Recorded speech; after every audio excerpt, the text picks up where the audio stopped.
letting some people jump in here.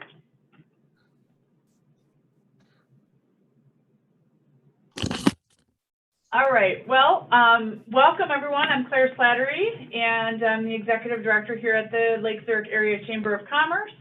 We are excited to bring this presentation to you guys today. Back in 2019, we had a kind of a macro level view of the opioid crisis with our Lake County coroner and our state's attorney and a couple of other experts in the field, and we all left like going, oh my gosh, this is such a huge issue, now we want more. And so we've talked to, we have your speakers today from Good Shepherd, Advocate Good Shepherd, and also Brian Maddie, and giving a case study. So it's going to be really good information. Take lots of notes. We will have this video shared for later so you can rewatch or share it with those that you think might benefit. I want to do a couple quick housekeeping announcements before we get started. Next Thursday, August 23rd, we have a Solarpreneur event at Belo's.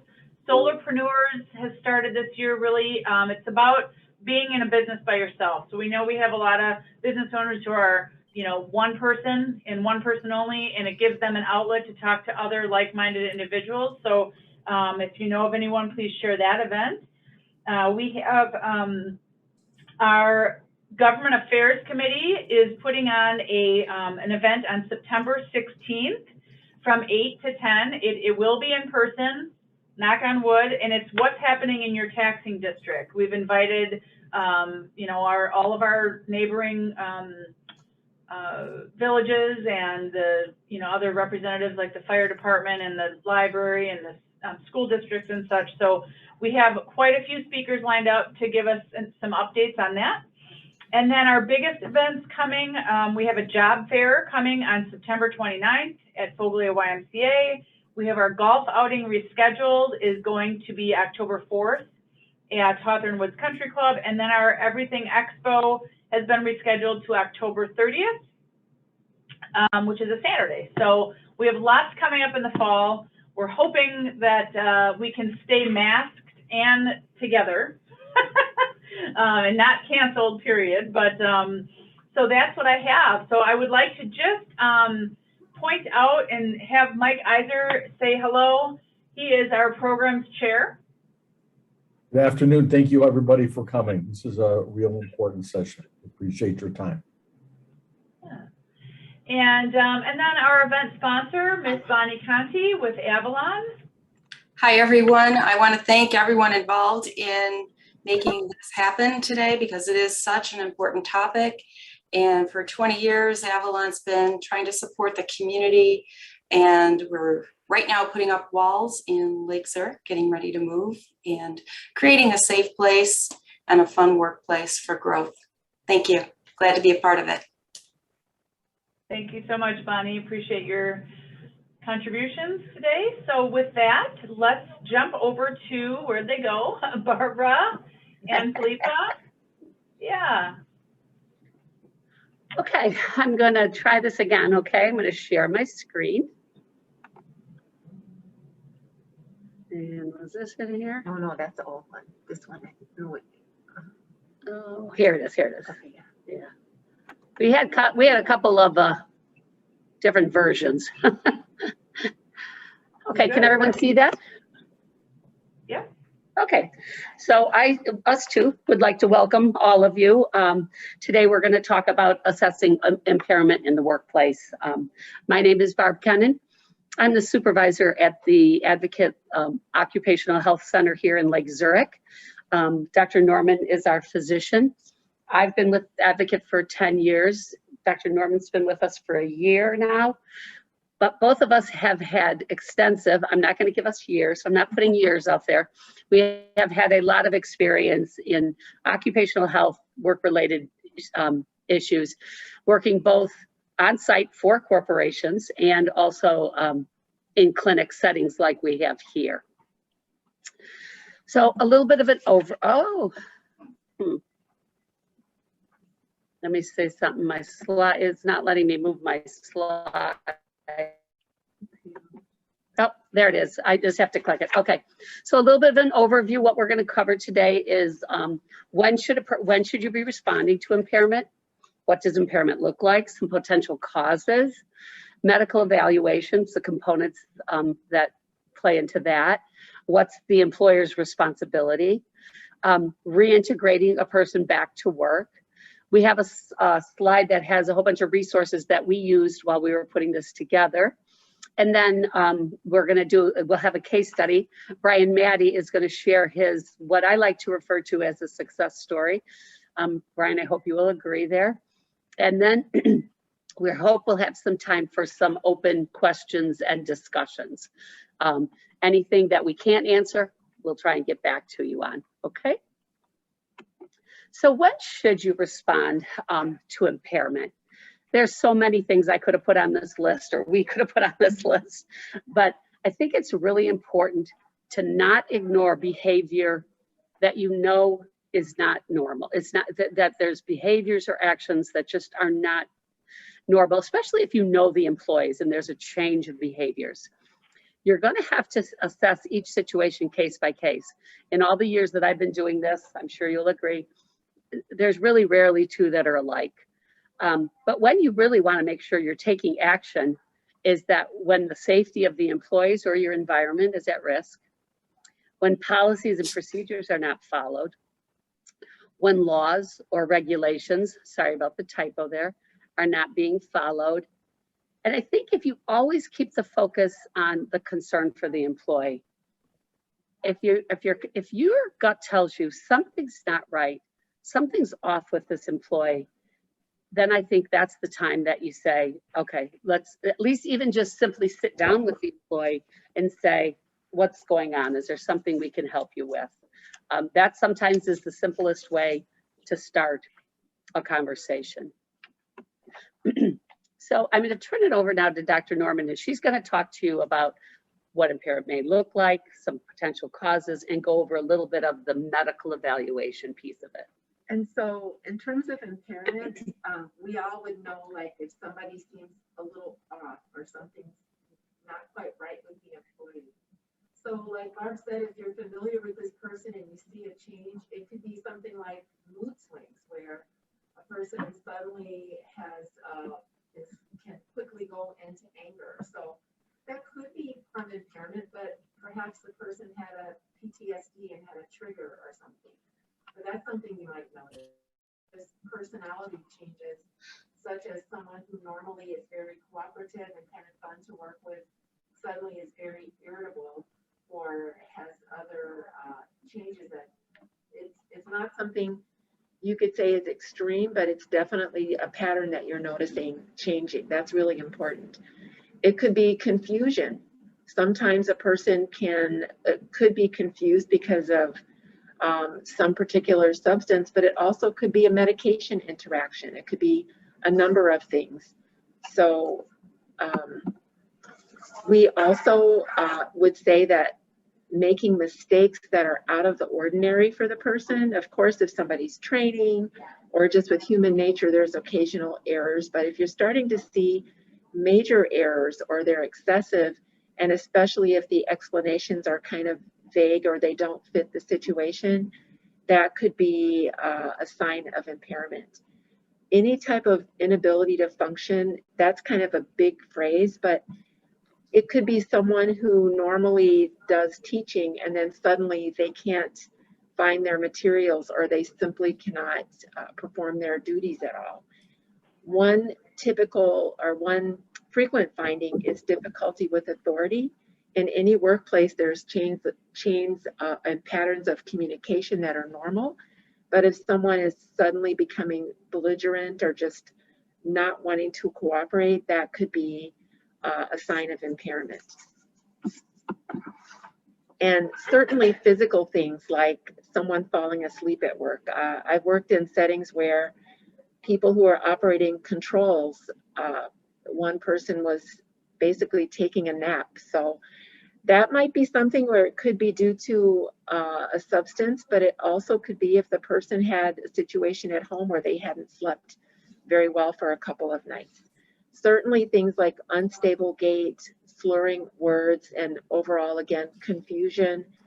Those could be from something as simple as a medication interaction that a person didn't foresee coming, and it's basically due to a health condition or some new medication that they're on. So those are some of the kinds of things that managers and employers have told us about. And one thing that we like to share with you is that this becomes an area of sometimes discomfort. If a manager or supervisor notices something that's a little bit off, they sometimes wonder, should I say something or not? Is this a big enough deal to say something, or should I wait a while? It's kind of a gray area, and it becomes kind of uncomfortable for, or if a coworker comes and they tell you something, you're not sure, like, is this important enough or not? But the good thing to know is that you don't really have to figure out if it's a big deal or not, or what it's from.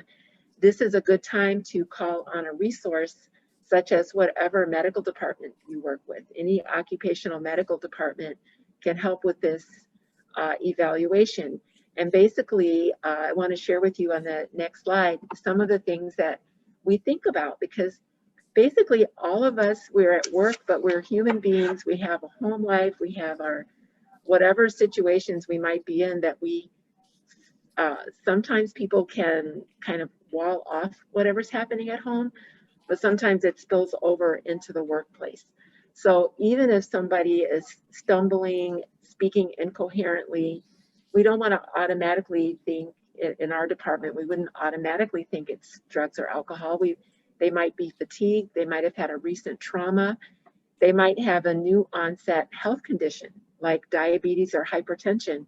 And Barb and I couldn't tell you how many times people come in for a routine physical and we find something where we don't diagnose them, but we suggest that they see their doctor because we think they could be developing a new health condition.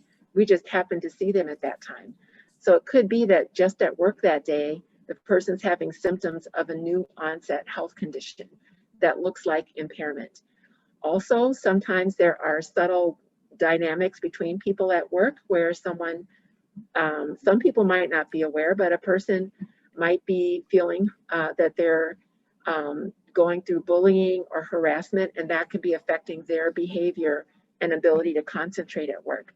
Certainly family situations can spill over into work. So, and of course, one of the possibilities is that there is dependence or use of a substance, which can sometimes be from medical prescriptions. You know, as you mentioned early in the introduction, there's a whole opiate crisis, and a lot of the problem stems from prescription medications that maybe in the past have not been managed as tightly controlled as they should have been, and it can turn into a dependency for a person. So these are some of the kinds of things that we think about, and when we do our evaluation, what would happen is if you refer to an occupational health department, first thing they would perform any testing that is required by your company or any overall regulations, whether it's DOT or there's a nuclear power plant that has the NRC rules. Whatever the guidelines are, those will be followed. But in order to evaluate those causes we talked about, we would do a complete health history and look into those causes. We would do a physical examination. One part of it is for signs of impairment, like looking at pupils and coordination, but also to look for any other physical signs that might help better understand the cause of this person's behavior, confusion, personality changes, or whatever it might be. Now, of course, we have a limited ability to look into certain things, so we always would be able to refer out for a different type of evaluation or medical testing or service if we needed to, or even in the case of psychosocial issues like some family issues or stress, to refer to EAP. So I couldn't see what this one says. Committing it with a PCP. So, and one of the other pieces is, for instance, if we find out that they've started a new medication or possibly there's a medication interaction, we can even communicate with their primary care doctor, provider, to further understand that, of course, with their permission. And then the last part of this is, after we've gathered all this information from different sources, we report back to the company, and this is always on a need-to-know basis pertaining to OSHA. However, that would be part of the evaluation, because you would bring this to us with this question: is this impairment? What's happening with this person's ability to work? And then we would respond with a report, but maintaining the employee's privacy and confidentiality, but sharing with you what is on a need-to-know basis.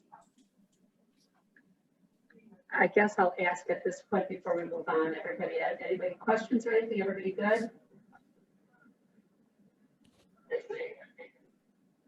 Okay. All right, so then I'm going to start in on the responsibility of the employer. And I think the main responsibility is to identify and not ignore the impaired employee. And as Dr. Norman mentioned just a little bit ago, these are not always comfortable conversations or situations, but if we always keep the focus on doing the right thing for the employee and the environment, our other employees, then I think you can't go wrong. So you want to make sure that you're, addressing all those different behaviors she talked about. And if you're seeing things that just don't seem right, bring that person in and have a conversation with them and see what's going on. Make sure that you are following your policies and that you're following consistently. You want to involve your HR. You want to protect their privacy. When you're going to bring somebody in to have a discussion, you don't ever want to do this in front of any other coworkers. You want to bring them into a private setting. You want to make sure that the people who are going to do this assessment have been trained. And so one of the things in reading up on this, they really talk about making sure that more than one person is trained and that more than one person is present in the assessment. You don't ever want it to come down to a he said, she said, or he doesn't like me or she doesn't like me. So you want to make sure that you have, maybe two people who are trained or a supervisor trained plus HR, but always protect the privacy of the person. I'm going to go back to policies for a minute because I know in working in this field for a long time, some of the clients are very small. You're very small and you may not have these written policies. But I would highly recommend that you do have written policies, especially on drug and alcohol-free workplace, and that your employees are aware of them and that they've signed off on them. And then you may want to bring that policy up or their job description up if you're seeing performance issues. Document. I can't say this enough. You want to make sure that you're doing timely documentation of objective observations. So you don't ever really want you don't want to put your feelings out there. You want to say, well, I think, or Sam told me. It needs to be not judgmental. Avoid your opinion, just state the facts that, I observed so-and-so coming into work, could not walk straight, was having difficulty punching in, language was slurred. Very, very objective. And you always want to time it and date it. And you want to make sure that you're keeping those logs, because those logs can help when you sit down with the employee and you say, okay, and they'll say, well, you just don't like me. And then you can say, okay, well, let me go over what I've observed. And then it gives more concrete substance to what you're trying to present to them. And I'm going to say it again, document. You want to make sure that you're using your resources. Dr. Norman's already mentioned the EAP. I just have always found them to be great guides. And let's say you are a really small company, but you do have the benefit of having an EAP. They may be the people you turn to help you do an assessment. They may want to be present for the assessment. And then I won't Dr. Norman has already done, I think, a really good job on the medical, but the medical piece of it, I've seen so many situations where clients will send their employees in and they're concerned about drugs and alcohol. I think it's the first thing we go to, okay? And honestly, I see so many times when somebody's either having a stroke, they're having domestic issues at home. And the nice thing about sending them out for a medical evaluation is that you don't need to get involved in any of that. We'll do that, and we'll keep that private. We'll keep that confidential. You're only going to get the information of, are they able to work? Are they able to perform their duties of their job? So I would use your resources. And then I'm going to go into reintegrating somebody back to work. So I'm going to say, even from the get-go, you always want to keep in mind that your goal is to return this person to successful employment. And if that is your goal, the employee is going to feel that, and they're going to feel respected and not being judged. So I think if you always say, how can we help you? I've observed that you're having some behavior, and I've observed you've been having some performance issues. Is there something that we can help you with? And if that's your approach, I always feel like you get further with somebody on that. Do you want to add to that at all? No. Okay. So let's just talk about reintegrating somebody back to work. And I can't stress enough that you need a return to work note from, it can be from the person's provider. Let's say you've determined somebody, you're concerned about somebody, let's say you feel they're impaired, and you tell them, we need for you to go and see your doctor, and we need to have a note that you're okay to return to work. Make sure that that doctor has their job description so that they can assess whether that person really is capable. And I'll share a story here in a minute. Or have them come to an occupational health provider. We have several clients that they will send people in. And we actually have clients that will send people in after their doctor has returned them to work, and they ask us to do an evaluation. And why that can be so important, quick story. A gentleman went to his doctor, had a very significant shoulder injury. He had an over-the-head manual job, and the doctor returned him to full work. And we were familiar with his job, and I was like, okay. And when our provider ended up talking to that provider, he said, oh, he told me he has a desk job. Well, his accommodation was a desk job, so he was not lying. He was working as a desk job, but that wasn't his real job. So after the provider found out this, they actually sent him into therapy, and they really kind of started from scratch to get this person back to work. So that job description is important, and that communication. And if that's not something that you want to be involved in, then please use our services. We can help you there. When you return somebody back to work, I think it's also important to have a plan developed, that you've sat down with that employee and you've discussed it. And this is our plan. If there may be temporary accommodations, and I think that needs to be clear, we're going to have these temporary accommodations, but they're temporary. And we're going to follow up with you in, 2 weeks, 3 weeks. Each case is going to be different, so that there's a plan that you're managing it, because you don't want that temporary accommodation to become a permanent accommodation, which all of our HR people out there know that can happen.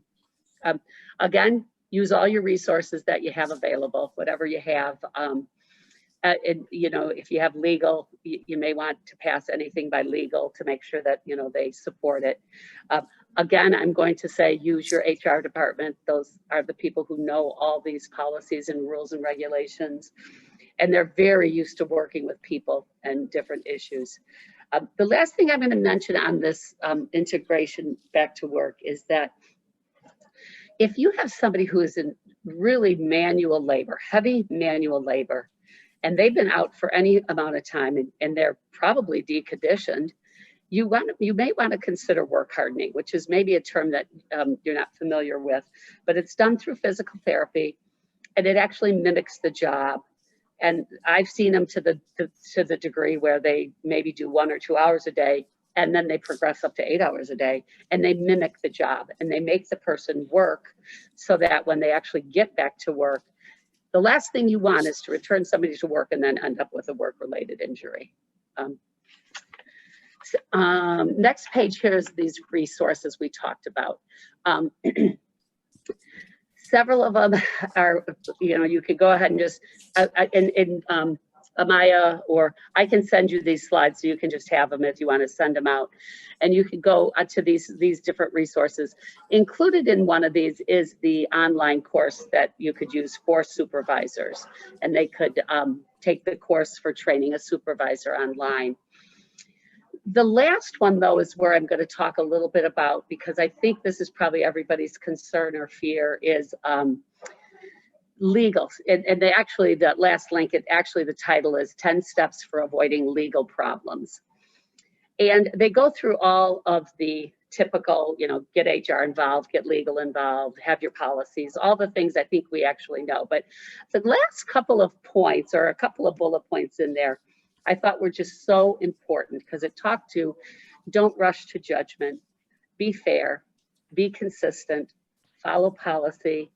If you're going to do drug and alcohol testing, make sure you're using a reputable agency for that drug and alcohol testing. Make sure that your results are being verified by a certified MRO.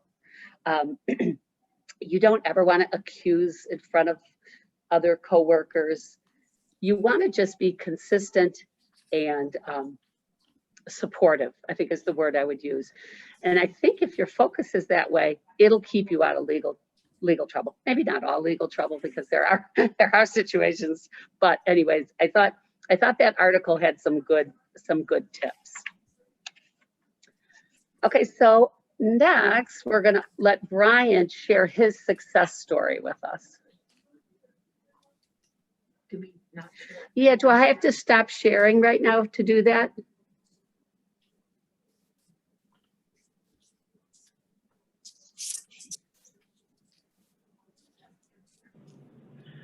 Yeah, I would stop sharing, then we can see Brian, we can see everyone.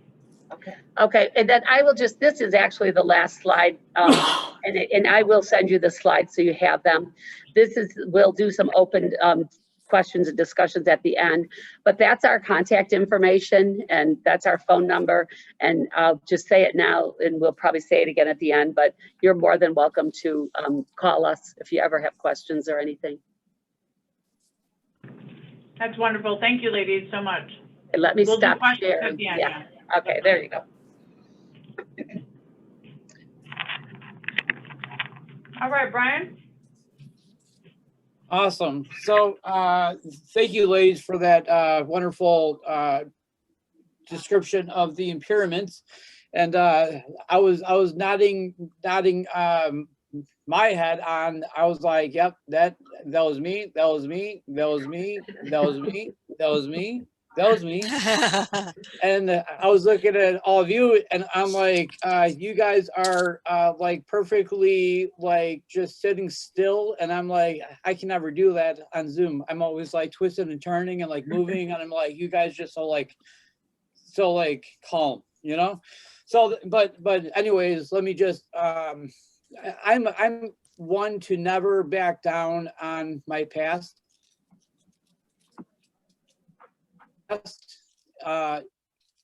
And so let me just start off that I'm in 5.5 years. I have 5.5 years of sobriety from painkillers and heroin. I was on, of course, marijuana and cocaine before, but those back in the day, right? So when the doctors, the ladies were talking about impairment and the hyperness and tiredness, so back in the heavy use of my days, we were actually painting a memory place in I think St. Charles memory care place, and we were painting the rooms for the patients, and I would do on my high days, if you would, I would paint about 8 to 10 rooms, just fly by, right? And on the days that I didn't have anything or I wasn't high, I would hide in the bathrooms. I would maybe do 1 to 2 rooms, and my boss is like, "What's wrong with you? You're very slow today." So you can definitely see the uppers and the downers. And the reason why I would do the drugs is because it lifted me up, and to other people it made them very like tired, right? So for my backstory, 20 years on drugs, and we don't really have a lot of time to go into the whole story, because I could keep you here for weeks on end, right? So I was just jotting down some stuff. So give or take, I entered recovery about 2007 because my wife wanted me to get help, right? And so I entered thinking, oh, I'm going to get better for my family and not for me. And for one thing, when people get better for other people, that doesn't happen, right? That's not going to happen. They're going to fall down. That's what happened to me. And so I went to a outpatient to St. Alexis, to the outpatient recovery meetings. And then I failed again because I met some more people through that meeting. And then I went to inpatients a little deeper, got out and got worse from there, because I just learned about some new drugs from the people there. So I just, and so on the medical side, they say, go to inpatient, 30 days, you'll be clean. But sometimes what they don't say is the first day that you're out, you feel so strong, but if you don't have a plan, you're planned to fail, right? And that's exactly what happened to me. A week later, I was right back sniffing heroin, right? And so I was kicked out, and so boundaries suck, right? I hate boundaries, but my wife is a blessing. My wife is the hardest, the best, and the decision that she had to make was the best decision for her and my kids at the time. So she kicked me out to protect everything. And that was the best thing. So because I had to work on myself in order to come back to be fully me, right? And so I actually had to go into Pacific Art of Mission because I had nowhere to be. I didn't even have a painting business. I was a painter working for different painting companies at this time, but I was going from company to company to company to company, and I couldn't hold a job because I was late, I was stealing, I'm honest, I was a really good painter for a month, right? And then see you later, Brian, and I got better slowly, one day at a time, 1 month at a time, 6 months at a time, year at a time. And then I came out of that program, and then I went to a sober house, right? And slowly, time after time, I got better. I moved back, and I worked with somebody who actually went to recovery meetings, and I painted for him. And then I actually moved on to a different company who I found out he went to recovery meetings too. So for me, I surrounded myself with people who lived sober and went to recovery meetings, which helped me build up my sobriety so I can live soberly in my second chance, right? And that was important to me so I can be the man and the husband and the potential business owner I wanted to be. And then I was doing side jobs and blah, blah, blah. 2017, I decided to fully go off on my own. And here we are, that it just exploded. 2021, now today, by the grace of God, I have 18 guys, 5 crews, a 2-office suite here downtown Lake Zurich. And it's sobriety, it's mentorship, it's sponsors, it's loving people, loving supporters, doing the right thing. I still go to meetings, you know, and guess what? I still have bad days. I still make mistakes, right? But I learn from those mistakes. Do I know everything? No, I do not know everything, right? And I still ask for help, right?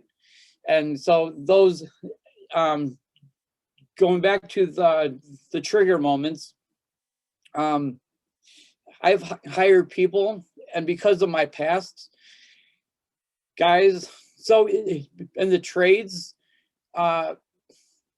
painters have a bad name, right? For being drunks, for being drug addicts, for being from being nice guys to drunks and whatever, for being people who steal, right? So I wanted to be a business owner to change that mentality, to bring a new experience to people. And I have had men show up scratching themselves all over, trying to talk to me. One side of my addictive personality, right? The part of my brain that was addicted to opiates are like, you know, the first thing is like, whoa, he's on some really good stuff, right? That's I shouldn't be thinking that, but being the recovering drug addict, I'm like, oh, he's, you know, like that. The other side of me sees the pin drop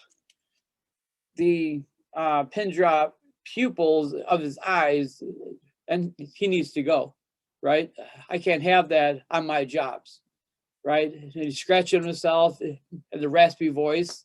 For me, being a business owner, I know those triggers to catch before something happens on my job sites, right?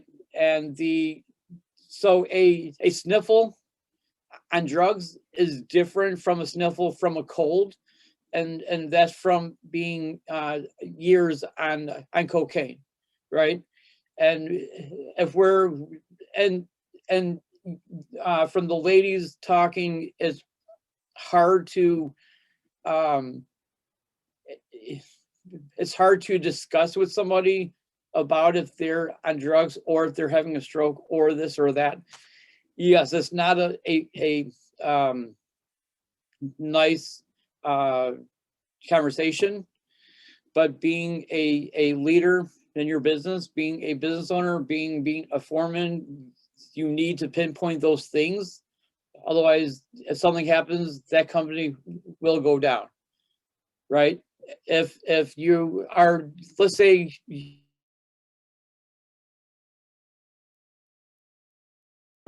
the guy breath has alcohol on it, he could be drinking, or he could have washed his mouth off with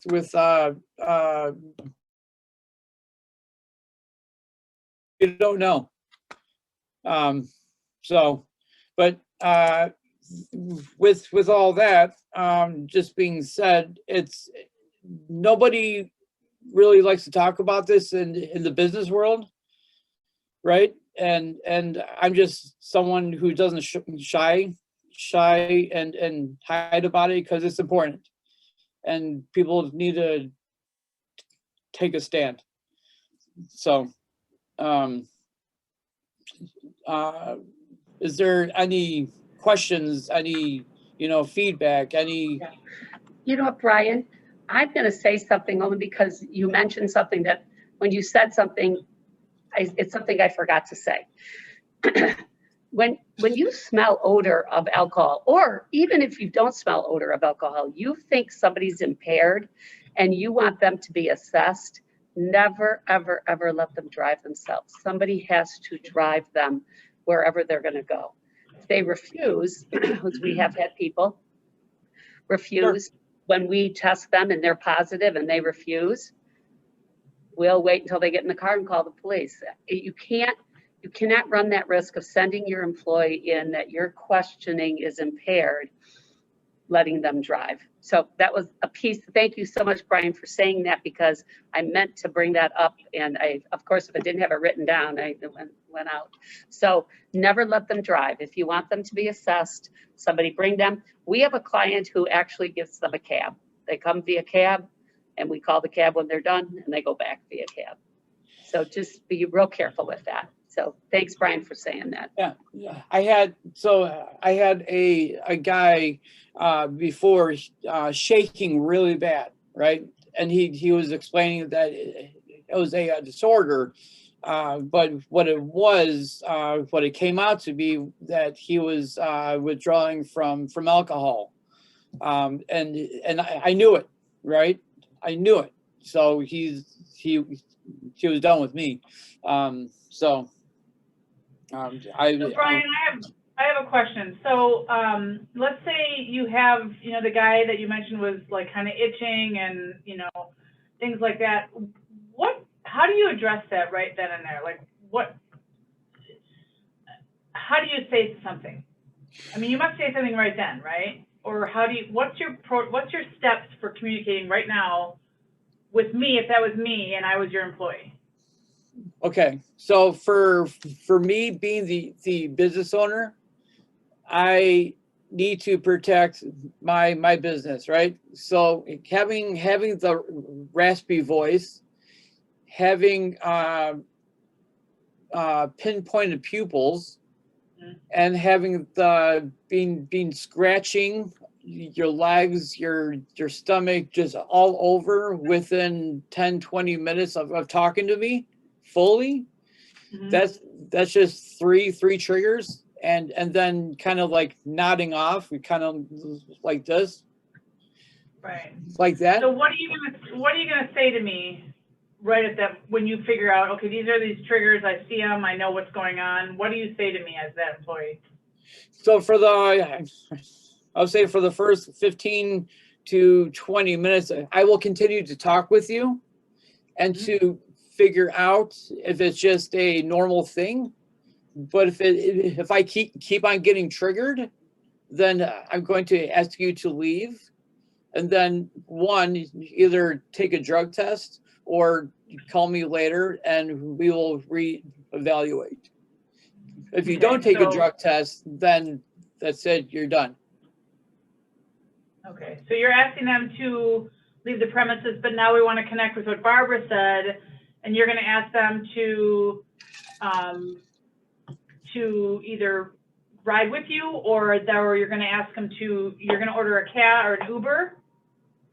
Like let's connect those dots, right? Like real life scenario here. Like, so you're gonna say, hey, I think something's going on. I really would like you to go and take this drug test, right?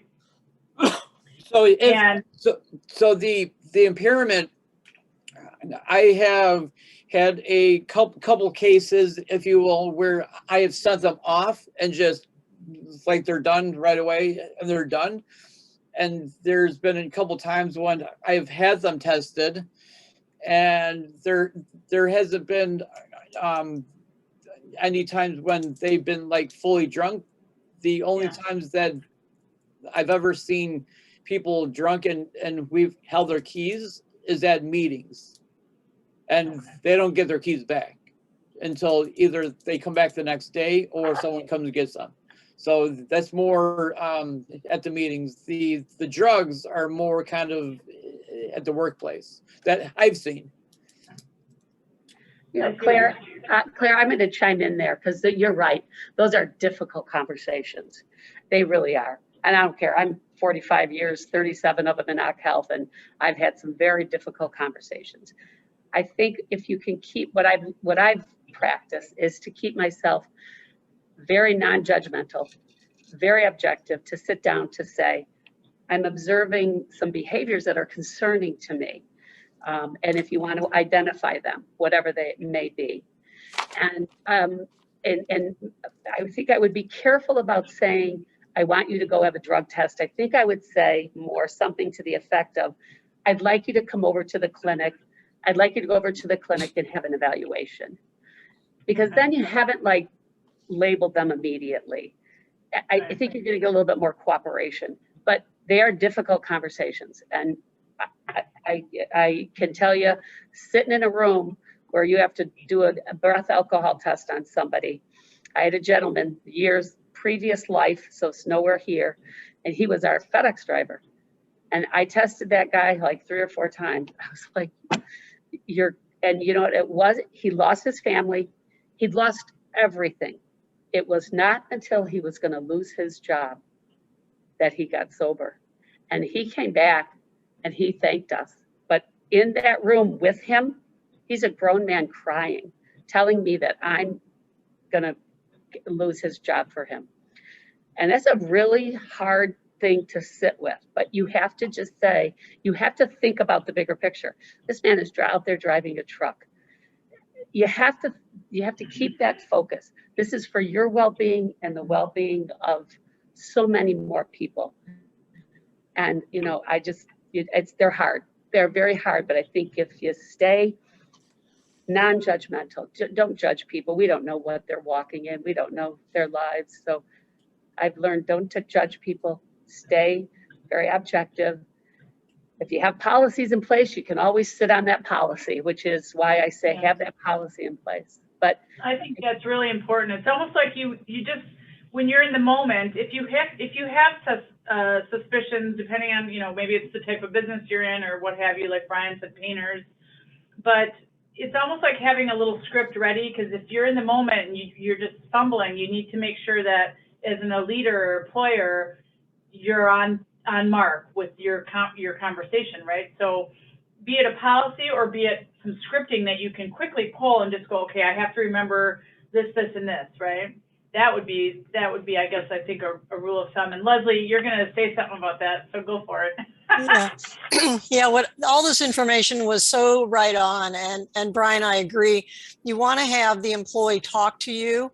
You want to observe them and have it seem, you know, like you're talking about work, right? But you're really looking for, I think I just froze. I think you're looking for evidence or information. What I like to say is, you know, I'm noticing some behavior that I'm worried about. Help me understand. Help me understand. That's my favorite line. Then you just look at them. And chances are then they go blah, blah, blah. And they start telling you, you know, what's going on. Or they get defensive and go, what do you mean? So, you know, I wish there was a script that was perfect, Claire. Right. But one thing I do want to pointers, yeah. I do want to offer out, I will forward, there's a checklist that's been made by some local attorneys for supervisors to document what they observe. And it's just really helpful. It's just a form. And it really helps, you know, for what the doctors identified as document. But to their point is you never, ever, if somebody shows up for work, tell them to get in their car and drive home, because now you became the decision maker in that. If anything bad was to happen, you could be legally liable. Now, if somebody's independent contractors, and I did see some questions about realtors and things like that in that regard, you know, that is a little bit removed from that scenario. You still want to have these conversations with that person. And there's times when I've just said, you know, okay, so you have a cold, I got it. But look, I need you to get back with me in a week and tell me that you have addressed this with a physician or somebody else. You have to have some kind of a follow-up plan, because if you let them work after you've identified that there was potentially some impairment, and that's the big word we use now is impairment. Then we're also legally responsible for other folks that are coworkers and other people getting hurt that are, working with them. So it's like a lose-lose. You need to, have them out of the workplace. You don't have an obligation to pay them. And, if they show up to work and they have some impairment or are challenged in doing their job, ladies, you said that driver was blaming you. We don't ever want to take that on ourselves because people with jobs know that they can't come to work messed up. And if that means you got to stop partying by 2 a.m, well, there you go. So I will forward this checklist to Claire if you want to send that out to everybody with the slides. It is provided by a local lawyer whose contact info is on there. So I hope that helps. Thank you. Thank you. Yeah, so to our speakers then, is there any other, I think Leslie may have addressed it, but I know Francis, you had the question on the independent contractors. Any scenarios or anything that you want to add in? Brian, I don't know if I think yours are employees, not independents, but maybe, if there's anything you guys can touch on with regards to that question. No, but I think what Leslie said, that independent contractor still has some obligation to you, to whatever service they're providing to you, and the potential of them, if they're impaired, that would have an impact on whatever, like if they're driving something or if they're working at somebody's home or something. So I think there is some ownership there. I'm not sure legally how that all stands up, but I don't know. Leslie, you may want to add on to that. I had muted myself. Yeah, the responsibility to separate the independent contractor from employment varies by industry. So for you real estate folks, there's a legal protection that they're independent contractors. So that's good. For everybody else who may have independent contractors, they could allege that they were really employees and that you had misclassified them. So there's not a lot of clarity in that independent contractor line. But the point is that if you're going to be having that person do work for you, obviously an independent contractor is still doing that, you need to make sure that you protect the work site and do what's appropriate for your coworkers, for your customers, and everybody involved. And they're the priority versus the person who has you concerned coming in. Of course, we're concerned, but if we're going to prioritize, it's not that person who came in impaired or potentially impaired. It's everybody else that we're protecting from them. All right. Does anyone else have any other questions for our speakers? They may come up after. You guys provided your information. I know Brian, for our members, Brian's information is in our system. You can access. Brian, I want to say a few words about Brian. You joined May 2nd of 2017. So I don't know when you conceived your business, but it had to have been prior to that, right? Because you said 2017, and the amount of time that we've known Brian as being in this chamber and watching how he has developed his business and grown his business, I call him my chamber poster child. Because his story is of not his past, his story of how he's grown his business is absolutely phenomenal. And I would beg you to, next time you see him at an event, just let him boast, boast to me about the success of my business. Because I think it's important, Brian, you really have come a long way with that business, from a few painters to now, like you said, 18, you have, a few trucks in your fleet, and it's just, his workers are really happy. I know they were all in my house last year doing flooring, and we sat around and had tacos together. right? And they're all really happy workers. So he's created a really nice environment and a place to be. So, so I commend you for that, Brian, and also for sharing your story with us. And I loved what you said about the turning point, right? The turning point for you, it has to be for you, not for others. And how you ever identified that, I don't know. Maybe it was because you know, wife did kick you out and now you're like, oh my gosh. Or maybe for the UPS director, it was his job, or UPS driver, it was his job, right? Not someone else's job. It was actually his job. So now that's, oh, that's right here. That's something for me. So I guess I would wrap up by just thanking you guys so much. The ladies from Advocate Good Shepherd, thank you so much. And thank you for offering your information so that if any of our employers or members do want to call and just get some extra tidbits or clarification on things, that's definitely welcome. You know, we're thankful for that.